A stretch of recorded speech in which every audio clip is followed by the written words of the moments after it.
جون کو 30 ممبران غائب کیے گئے۔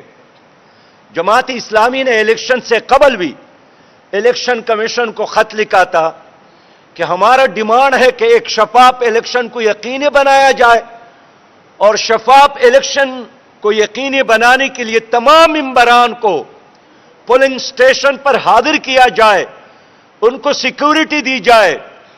لیکن ہمیں افسوس ہے کہ الیکشن کمیشن جماعت اسلامی کے اس فریاد پر، درخواست پر رسپانس نہیں دے سکی، اور پیپل پارٹی اور سندھ حکومت نے مل کر کراچی کے عوام کے مینڈیٹ پر ڈاکہ ڈالا، شب خون مارا، اور آج کراچی کے عوام رو رہے ہیں، کراچی کے عوام اپنا حق مانگ رہے ہیں۔ یہ الیکشن پیپل پارٹی نے نہیں جیتا ہے، یہ اغوا برائے تاوان کی طرح کارروائی کی گئی ہے۔ انہوں نے 3.25 کروڑ کے آبادی پر کراچی پر ڈاکہ ڈالنے کی کوشش کی ہے، اور آج جب ہم پیپلز پارٹی والوں سے بات کرتے ہیں تو یہی جواب دیتے ہیں کہ ہمارے شہزادی کی خواہش تھی کہ ہر صورت میں میئر ایک جیالہ ہونا چاہیے۔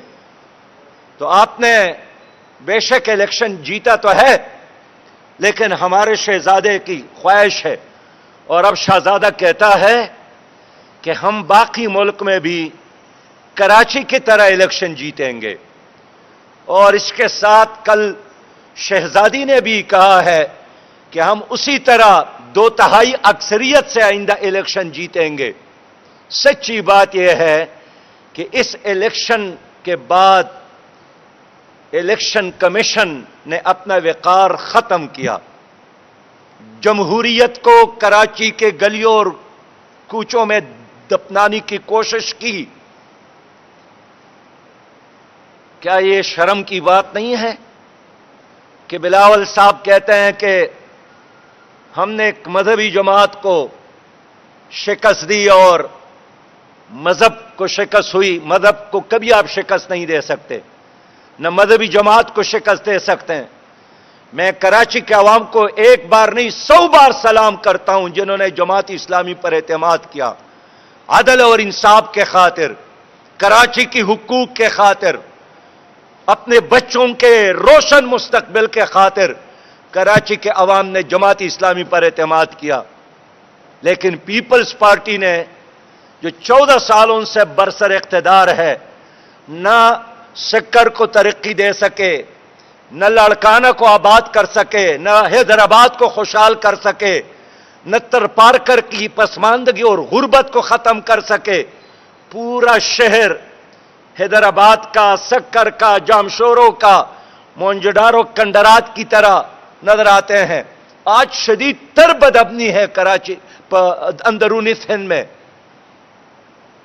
کہتے ہیں ہم نے کراچی کو فتح کیا، یہ آپ فتح کبھی بھی نہیں کر سکیں گے انشاءاللہ۔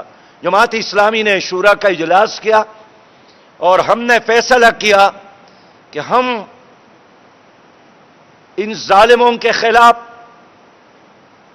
کراچی کے مینڈیٹ پر شب خون مارنے والوں کے خلاف عدالتوں میں بھی جائیں گے، اور 23 جون کو مرکزی الیکشن اسلام آباد، مرکزی الیکشن آفس اسلام آباد میں الیکشن کمیشن کے دفتر کے سامنے انشاءاللہ تعالی زبردست احتجاج ہوگا، عوامی احتجاج ہوگا۔ آپ یہ مینڈیٹ ہضم نہیں کر سکیں گے۔ ہمارا یہی ڈیمانڈ ہے، مطالبہ ہے انشاءاللہ، اور ہم اس میں کامیاب ہو کر رہیں گے کہ ان 30 افراد کو لایا جائے اور دوبارہ الیکشن کا انعقاد کیا جائے۔ ہم عدالتوں میں بھی آپ کا پیچھا کریں گے، اور گلیوں اور کوچوں اور چوراہوں میں بھی انشاءاللہ تعالی آپ کا پیچھا کریں گے۔ 1977 میں بھی آپ لوگوں نے دانلی کی کوشش کی، اور اس کا جو نتیجہ نکلا تھا اس وقت پیپل پارٹی کو خوب یاد ہے۔ اب 2023 ہے، ہم انشاءاللہ تعالی کراچی کے عوام کے ساتھ کڑے ہیں. ہماری پوری شورا کا یہی پیغام ہے, جماعت اسلامی پاکستان کا یہی پیغام ہے کہ کراچی کے لوگوں نے جماعت اسلامی کے ساتھ جس محبت کا, پیار کا, اتحاد کا اظہار کیا ہے, انشاءاللہ تعالی ہم ہر قیمت میں چوری کرنے والوں سے چوری کا مال واپس لے کر کراچی کے عوام کو انشاءاللہ تحفے کے طور پر یہ واپس کریں گے.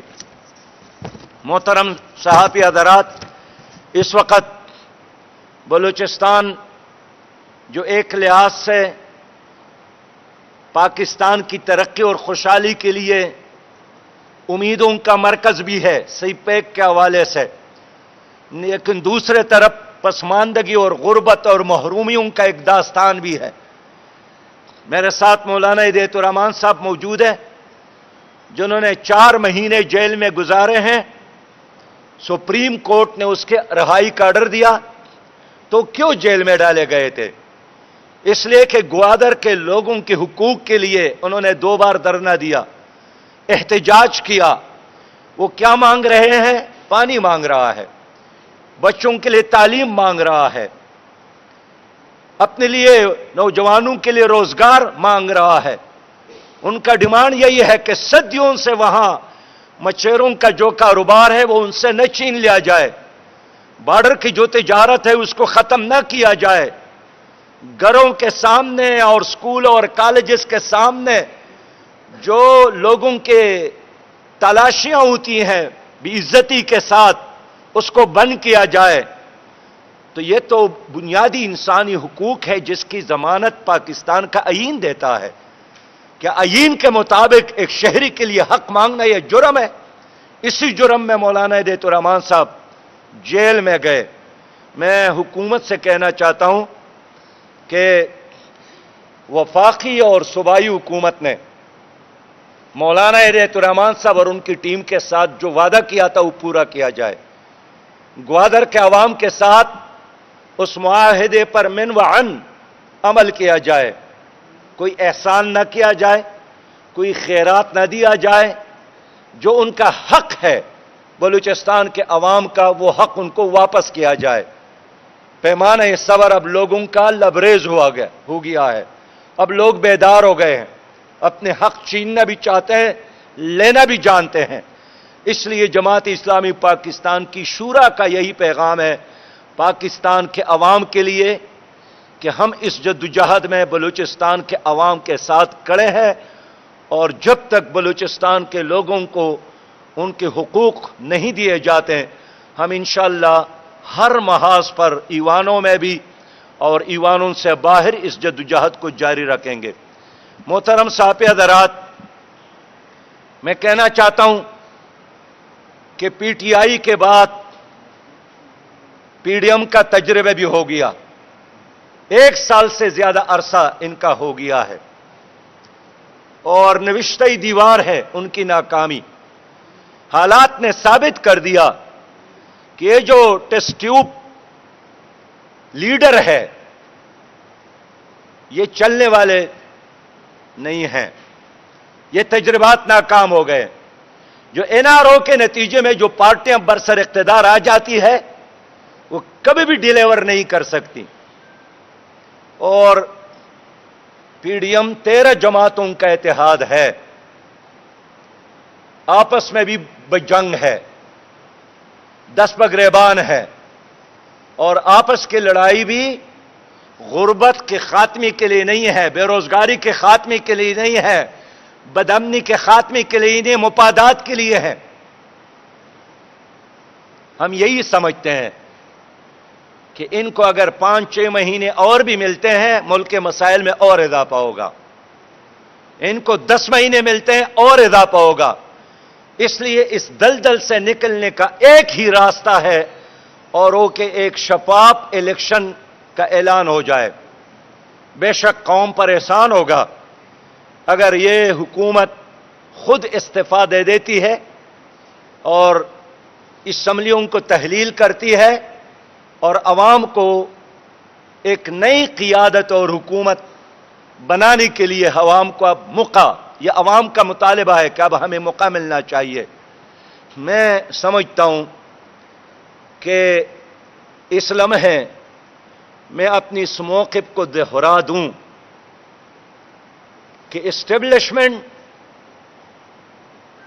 اور الیکشن کمیشن اور عدالت عظمیٰ یہ قومی ادارے ہیں.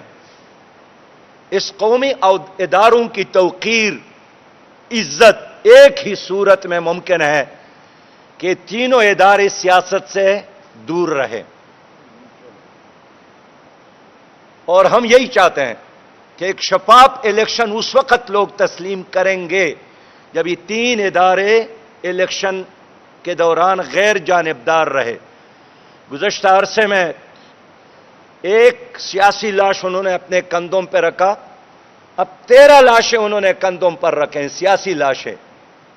وہ کیسے اس بوجھ کو برداشت کر سکتے ہیں؟ اس لیے راستہ ایک ہی ہے اور وہ یہ کہ الیکشن کا انعقاد ہو، یہ تمام ادارے غیر جانبدار ہو اور عوام کو موقع دیا جائے کہ اپنے روشن مستقبل کے خاطر نئی قیادت کا انتخاب کر لے. وآخر دعوانا ان الحمدللہ رب العالمین.